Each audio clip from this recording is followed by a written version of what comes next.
சண்டை செஞ்சுனுக்கிறது ஒரே ஆள் நம்ம தான்.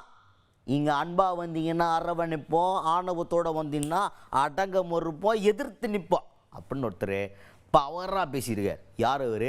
தமிழ்நாடு முதல்வர் மு.க. ஸ்டாலின் அவர் தான். இளைஞரணிக்கான ஒரு மாபெரும் கூட்டம் ஒன்று நடந்துச்சு, எல்லாருக்கும் தெரிஞ்சிருக்கும். அந்த மேடையில் பேசும்போது அவர் பல பாயிண்ட்டுகளை பேசியிருந்தார். அதில் முக்கியமாக யார் அட்டாக் பண்ணியிருந்தார்னா அமித்ஷா அவர்களே. அவர் பேசுகிறாரு, பீகாருக்கு அடுத்து தமிழ்நாடா, பீகாருக்கு அடுத்து டார்கெட் வந்து தமிழ்நாடுங்கிறார். தமிழ்நாடு பக்கம் வந்து பாருங்களேன், அன்பாக வந்தீங்கன்னா வாங்க அமித்ஷாஜி உட்காருங்க, சாயா சாப்பிட்றீங்களா அப்படின்னு கேட்போம்.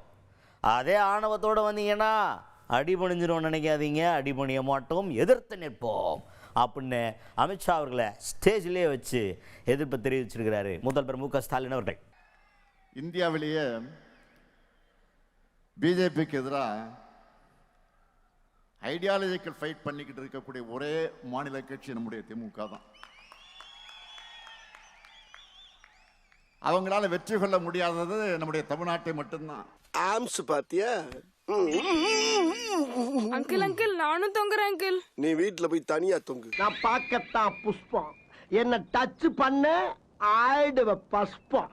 எங்களுடைய கேரக்டரையே புரிஞ்சிக்க மாட்டீங்களா?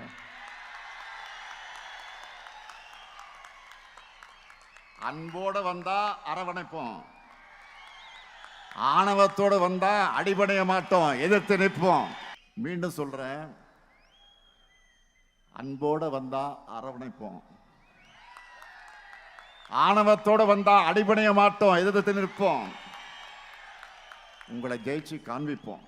அதுக்கு அடுத்ததா வாழ்க்கைக்கே ஒரு மாபெரும் தத்துவம் மாதிரியான ஒரு கருத்தை பேசியிருக்காரு முதல்வர் மு.க. ஸ்டாலின் அவர்கள். இதில் அரசியலை நீங்கள் பார்க்க வேணாம், என்ன அப்படின்னா ஒரு தலைவன் உருவாவது எப்படி, அது அந்த மாதிரின்னு வச்சுக்கோங்களேன். எப்படின்னா ஒரு வரலாறு அப்படின்னு ஒன்று வரலாறு எழுதப்படும் போது அடிக்கடி ஒரு நல்ல தலைவன்ட்டையோ இல்லை தலைவனை அப்போ எமர்ஜாரவன்ட்டையோ ஒரு கேள்வி ஒன்று முன்வைக்கும், இதுக்கு என்னடா பண்ண போகிற அப்படின்ட்டு.